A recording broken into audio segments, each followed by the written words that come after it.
लोकसभा में संविधान पर चर्चा के दौरान प्रियंका गांधी ने अपने पहले ही भाषण में सरकार पर जमकर निशाना साधा। अगर लोकसभा में ये नतीजे नहीं आए होते तो ये संविधान बदलने का काम भी शुरू कर लेते।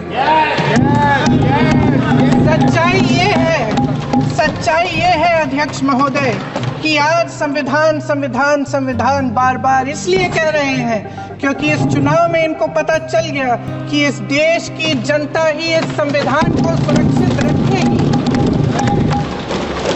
कि इस चुनाव में हारते हारते जीतने से इन्हें एहसास हुआ कि ये संविधान बदलने की बात इस देश में नहीं चलेगी। ये सिर्फ एक दस्तावेज नहीं है। बाबा साहेब अंबेडकर, मौलाना आज़ाद जी, राजगोपालाचारी जी और जवाहरलाल नेहरू जी और उस समय के तमाम नेता, जैसे आपने कहा, इस संविधान को बनाने की जो कार्य में सालों के लिए जुटे रहे। हमारा संविधान इंसाफ, उम्मीद, अभिव्यक्ति और आकांक्षा की वो जोत है जो हर हिंदुस्तानी के दिल में जलती है। उन्नाव में मैं एक रेप पीड़िता के घर गई, उसे जलाकर मार डाला था। वो शायद 20-21 साल की होगी। हम सबके बच्चे हैं। हम सोच सकते हैं कि अगर हमारी बेटी के साथ बार बार बलात्कार हुआ और फिर जब वो अपनी लड़ाई लड़ने के लिए गई तो उसको जलाकर मार डाला गया होता तो हम पर क्या बीतती। मैं उस बच्ची के पिता से मिली। उसके खेत जलाए गए थे, उसके भाइयों को पीटा गया था, उसके पिता को बाहर से घर के बाहर घसीट कर मारा गया था। उस पिता ने मुझे बताया कि बेटी, मुझे न्याय चाहिए। मेरी बेटी अपने एफआईआर को दर्ज करने के लिए जब जिले में गई तो उसको मना किया गया। अगले जिले में जाना पड़ा उसे। वो रोज सुबह 6 बजे उठकर तैयार होकर अकेली अपने मुकदमे को लड़ने के लिए अगले जिले में ट्रेन से जाती थी। उसके पिता ने मुझे कहा कि मैंने उससे कहा, बेटी अकेले मत जाओ, छोड़ दो ये लड़ाई। लेकिन उसकी बेटी ने उसको जवाब दिया कि नहीं पिताजी, मैं अकेली जाऊंगी, मैं लड़ूंगी, ये मेरी लड़ाई है, मैं इसको लड़ूंगी। ये लड़ने की क्षमता, ये हिम्मत उस लड़की को और करोड़ों भारत की नारियों को हमारे संविधान ने दी। आगरा में मैं अरुण वाल्मीकि के घर गई। अरुण वाल्मीकि पुलिस स्टेशन में काम करता था, सफाई का काम करता था। आप सोच सकते हैं हमारी तरह उसका भी परिवार था। नई नई शादी हुई थी, 2-3 महीनों का बच्चा था। पुलिस स्टेशन में चोरी हो गई। चोरी का इल्जाम उस पर लगाया गया। उसके पूरे परिवार को उठाकर पुलिस स्टेशन में ले गए। आप हंस रहे हैं, लेकिन ये गंभीर बात है। गंभीर बात। शर्म करो, शर्म। अरुण वाल्मीकि को पीट के मार डाला। उसकी बीवी को पीटा, उसके पिता के नाखून निकाले, उसके पूरे परिवार को पीटा गया। जब मैं उस जवान महिला से मिलने गई जो अभी विधवा हुई थी, तो उसने मुझे कहा कि दीदी, हमें सिर्फ एक चीज़ चाहिए, हमें न्याय चाहिए और हम इस न्याय के लिए लड़ते रहेंगे, चाहे कुछ भी हो जाए। ये हिम्मत उस महिला को हमारे संविधान ने दी। संभल के कुछ लोग आए थे हमसे मिलने जो मृतकों के परिवार के सदस्य थे। उसमें 2 बच्चे थे, अदनान और उजैर। एक बच्चा मेरे बच्चे की उम्र का है, दूसरा उससे छोटा 17 साल का है। दर्जी के बेटे थे। दर्जी का एक ही सपना था कि वो अपने बेटों को पढ़ाएगा, लिखाएगा। एक बेटा डॉक्टर बनेगा, दूसरा बेटा भी अपने जीवन में सफल होगा। उनके पिताजी हर रोज उनको स्कूल छोड़ते थे। उस दिन भी स्कूल छोड़ने के बाद अपनी दुकान में चले गए। उन्हें पता नहीं था कि विवाद हो रहा है। उन्होंने भीड़ देखी, घर आने की कोशिश की तो पुलिस ने गोली से मार डाला। वो 17 साल का बच्चा अदनान मुझसे कहता है,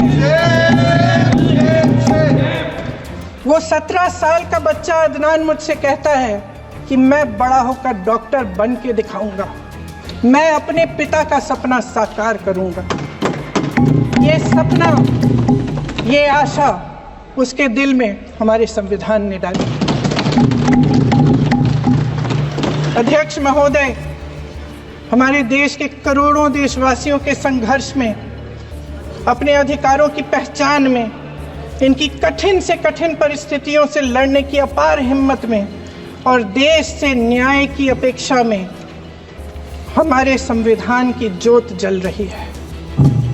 मैंने हमारे संविधान की ज्योत को जलते हुए देखा है और इसके साथ साथ ये भी समझा है कि हमारा संविधान एक सुरक्षा कवच है, एक ऐसा सुरक्षा कवच है जो देशवासियों को सुरक्षित रखता है, न्याय का कवच है, एकता का कवच है और अभिव्यक्ति की आज़ादी का कवच है। दुख की बात यह है कि मेरे सत्ता पक्ष के साथी जो बहुत बड़ी बड़ी बातें करते हैं, इन्होंने इन 10 सालों में यह सुरक्षा कवच तोड़ने का पूरा प्रयास किया है। संविधान में सामाजिक, आर्थिक और राजनीतिक न्याय का वादा है। ये वादा एक सुरक्षा कवच है जिसको तोड़ने का काम शुरू हो चुका है। लैटरल एंट्री और निजीकरण के जरिए ये सरकार आरक्षण को कमज़ोर करने का काम कर रही है। ये जाति जनगणना इसलिए ज़रूरी है ताकि हमें पता चले कि किसकी क्या स्थिति है और नीतियां उस हिसाब से बने। इनकी गंभीरता का प्रमाण ये है कि जब चुनाव में पूरे विपक्ष ने जोरदार आवाज उठाई कि ये जाति जनगणना होनी चाहिए, तो इनका जवाब देखिए। इनका जवाब, भैंस भाग भैंस चुरा लेंगे, मंगलसूत्र चुरा लेंगे, इनका ये जवाब था। ये गंभीरता है इनकी जाति जनगणना पर। आज संसद में बैठे हुए सत्ता पक्ष के मेरे साथी ज़्यादा से ज़्यादा अतीत की बातें करते हैं। 1921 में क्या हुआ, कब हुआ, नेहरू जी ने क्या किया। अरे वर्तमान की बात करिए, देश को बताइए आप क्या कर रहे हैं, आपकी जिम्मेदारी क्या है। कि सारी जिम्मेदारी जवाहरलाल नेहरू की है। अध्यक्ष महोदय जी, ये सरकार आर्थिक न्याय का सुरक्षा कवच तोड़ रही है। आज संसद में बैठी ये सरकार बेरोजगारी और महंगाई से जूझ रही हमारी जनता को क्या राहत दे रही है।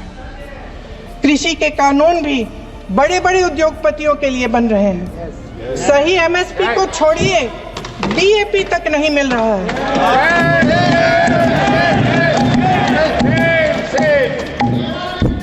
वायनाड से लेकर ललितपुर तक इस देश का किसान रो रहा है। आपदा आती है तो उसको कोई राहत नहीं मिलती। भगवान भरोसे है आज इस देश का किसान, उसको छोड़ दिया गया है। आज हिमाचल में देखिए, जितने भी कानून बने हैं वो सब बड़े बड़े उद्योगपतियों के लिए बन रहे हैं। हिमाचल में जो सेब उगता था, उसके जो छोटे छोटे किसान हैं वह रो रहे हैं, क्योंकि एक व्यक्ति के लिए सब कुछ बदला जा रहा है। पूरी देश की जनता जानती है कि इनका, हंसती है, जानती है कि इनके यहाँ तो वॉशिंग मशीन है।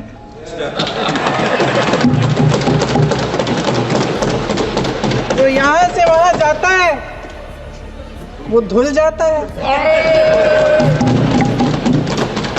इस तरफ दाग, उस तरफ स्वच्छता।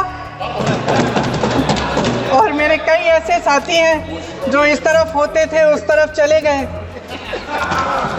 मुझे दिख भी रहे हैं, वॉशिंग मशीन में शायद धुल गए हैं।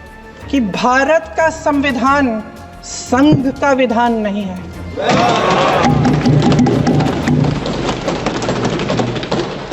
भारत के संविधान ने हमें एकता दी, हमें आपसी प्रेम दिया।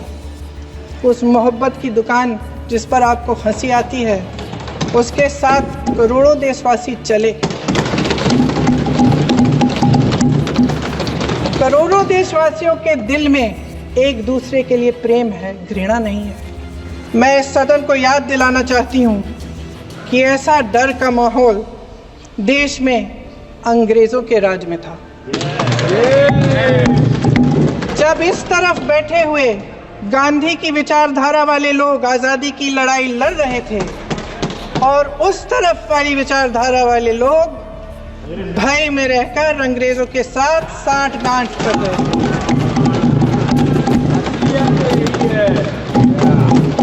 ये देश उठेगा, ये देश लड़ेगा, सत्य मांगेगा, सत्यमेव जयते। जय हिंद।